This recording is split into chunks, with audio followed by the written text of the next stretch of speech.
Hey guys, welcome back. It's been a few days.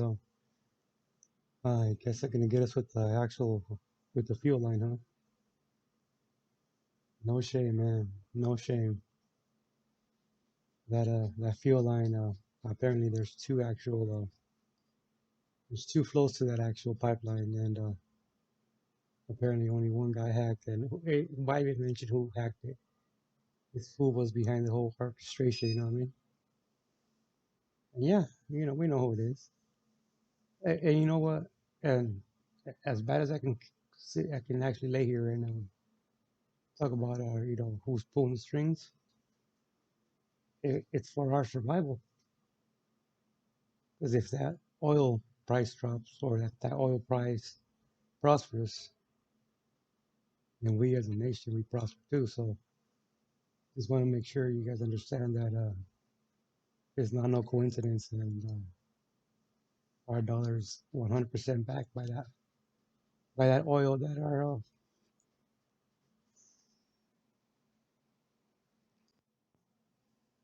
and as if I never stepped oil in any kind of Middle East sand. I was part of the actual the desert store barrel. So, but we got our work cut out here, setting up setting up uh, transports, you know, exchange of tactical vehicles with other countries, preparing them, and so forth. But it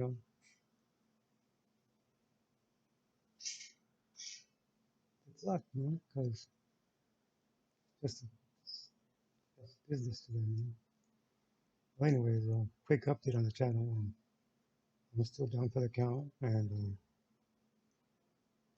I'm in the hospital now, and I'm in the regular unit, but regular wing. But check this out, guys. It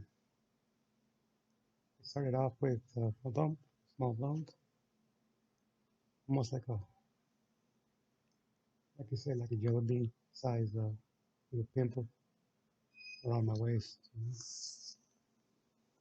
And I brought it up to my wife, and she just, told me keep an eye on it, keep an eye on it, and he gets irritated, I put some ice on it, and didn't do much, It really didn't really entertain it, I mean, well, I'm not the type to pick at something or actually, try to find out what the hell's going on, I mean, I just kept it clean and kept it well ventilated. I mean, so no moisture would build up. And well, from one day to another, I had something growing inside of me. And as they grow, it's things about, I'm not exaggerating. Right now, it's about easily.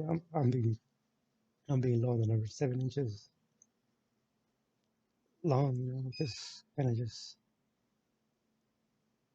it's visible. It's visible. And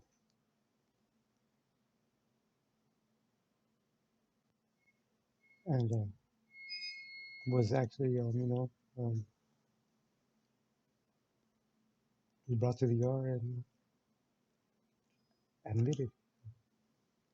Oh, and before that, just to let you guys know, I had a I actually had a fever, and they had me outside, in a metal chair underneath the heat lamp. That's how they do it here, And that was rough. I left it for over a half hour, so I made myself comfortable as much as I could,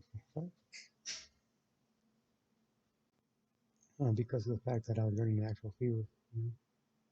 But that's one of the precautions you gotta take. That, if I have the actual the COVID or anything like that, and no, I'm not gonna take the vaccination either. And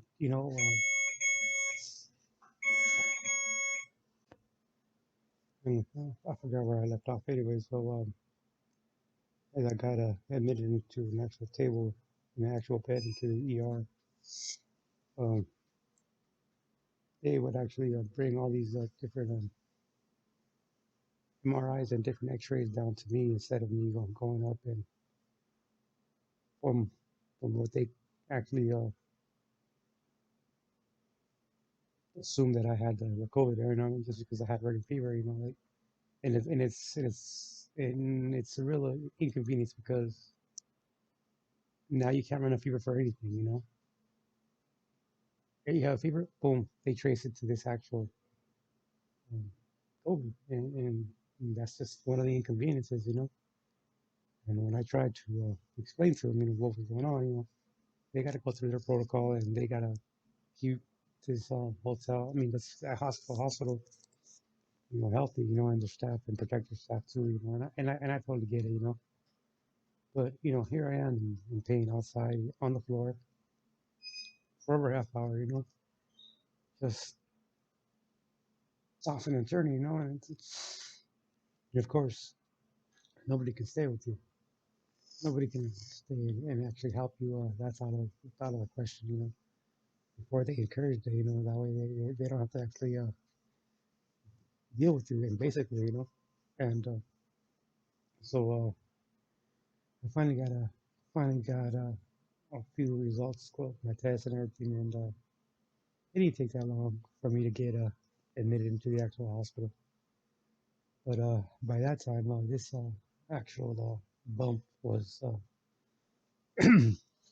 enormous. You know, like I'm carrying a bucket. You know, what I mean, a bucket. You know, like a big old ladder. You know, and it hurts. It really hurts. You know, and almost the only thing I can compare it to that could was start off, and then the actual pain would be like ingrown hair. Um, that's how yeah, I can only compare it to.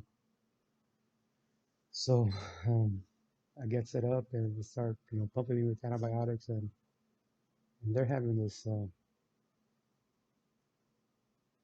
hard time actually diagnosing me. They still have not diagnosed me. I'm almost here over a week. Actually, I got here middle of last week, so in a couple of days it'll be already 8 days. So and it just and it sucks because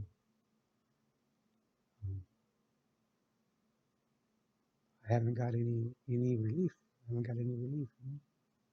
And they've tried these antibiotics, and now they're going to try all these other antibiotics, and now they're going to go with different antibiotics, and I'm just, you know, you know, I'm hurting, you know. It actually physically hurts, you know. And you know, being out in a rural area, you know, you have to be very careful. You have to be very actual cautious of where you step, where you put your actual your work boots, where you actually put your, you know, you have to wash your hands, you know. And sometimes you wish you can only hope the others around you up there do the same. And you know, unfortunately, they don't. You know? And I truly believe that's what actually took me down. You know, I could tell you a thousand things you could do to actually prevent, you know, infection control. I can give you a class on it. But you can always know for a fact that other people around you actually will do the same. You know, and I know that doesn't happen up, you know, in my area. And and unfortunately, a few weeks ago, we lost a good friend of ours. You know, and people don't want to say it, but I'll say it. And the sheriffs know that where we're coming from, and they're aware, you know. And our good friend was poisoned. Was actually poisoned by you know what? By that big ass, you know, fentanyl, and he didn't roll that way. He might have rolled other ways, but he didn't roll that way, and someone gave him enough, and after giving him enough, nobody rendered any kind of aid. Nobody rendered any kind of assistance or maybe not even the decency to call 911 on him, and he, that poison basically it dried him off from the inside to the out, as it was described to me. It actually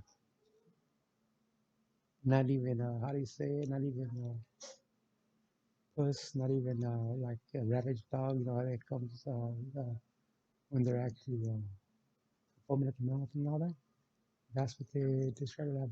But at the end, it was all dry. It was dry, you know.